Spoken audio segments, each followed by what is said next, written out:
परीक्षा में प्रश्न कहाँ से आते हैं? निसंदेह उत्तर होगा बुक से। तो आज मैं बताऊंगा कि बुक को कैसे याद करें, वह भी पेज वाइज।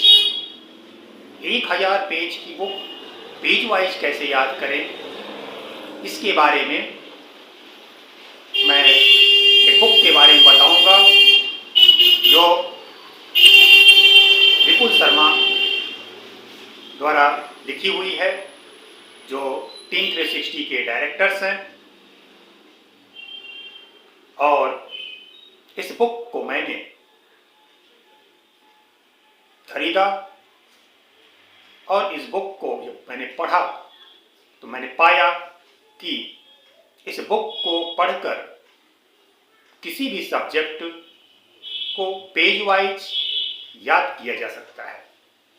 इसमें 11 लॉ बताए गए हैं, ब्रेन के नेचर के बारे में बताया गया है, हैबिट को कैसे सुधारें उसके बारे में बताया गया है, कुछ कहानियाँ बताई गई हैं और कुछ समस्याओं का उदाहरण सहित हल दिया गया है।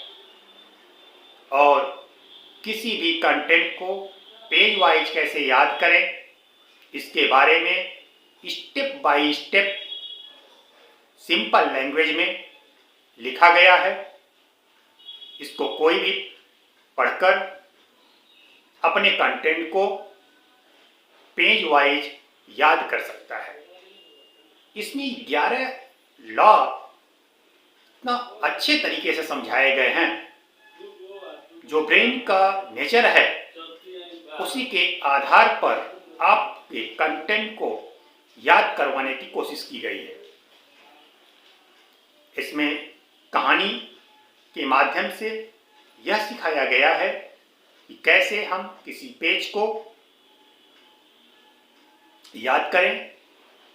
बुक्स में पेज होते हैं, पेज में पैराग्राफ होता है, पैराग्राफ में सेंटेंस होते हैं, सेंटेंस में वर्ड होता है और वर्ड लेटर से बनता है।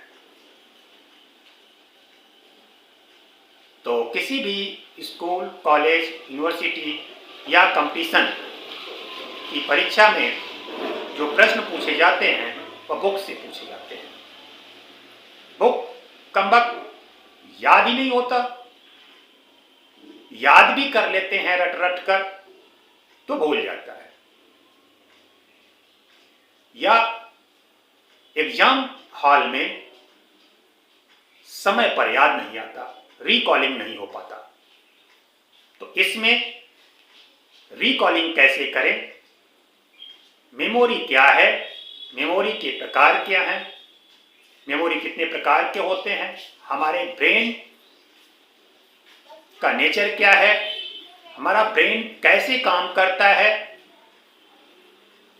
हमारे ब्रेन को प्रोग्राम कहाँ से मिलता है, हमारे ब्रेन का प्रोग्रामर कौन है, इन सब के बारे में इस बुक में अच्छी तरह से समझाया गया है।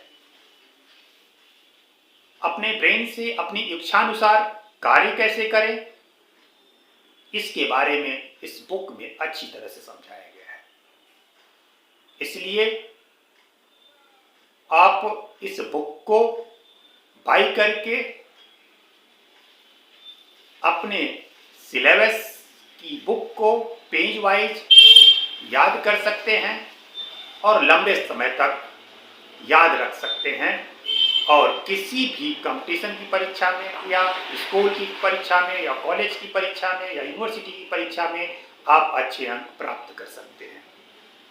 तो मैं इस बुक को दिखाता हूं, आप लोग देखें। इसका फर्स्ट पेज, बुक का नाम है become brain engineering expert, become brain engineering expert.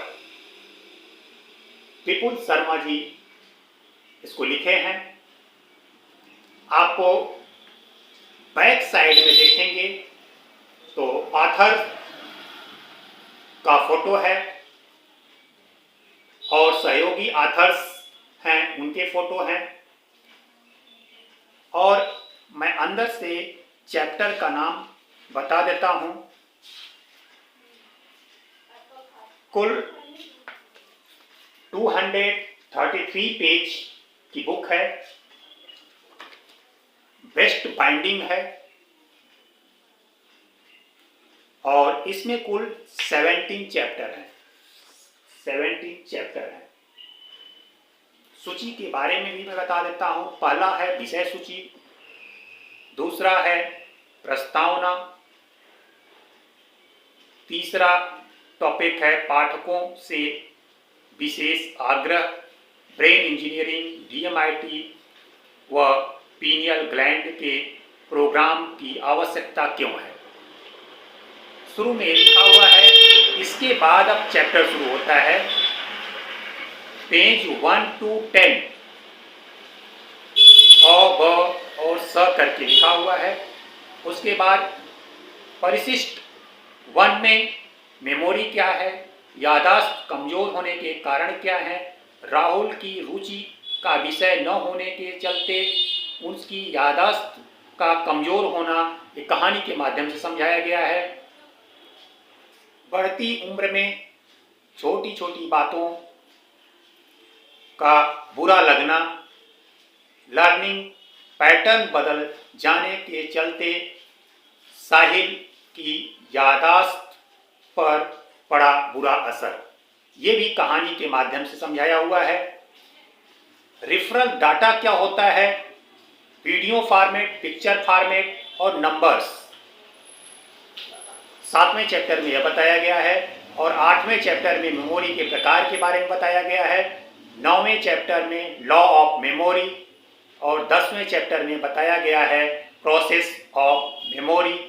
11वें chapter में हैबिट्स या आदत के बारे में बताया गया है और 12वें चैप्टर में प्रतिबद्धता के बारे में समझाया गया है और 13वें चैप्टर में अनुशासन, डिसिप्लिन के बारे में बताया गया है और परिशिष्ट 2 में पाठकों द्वारा किए जाने वाला अभ्यास।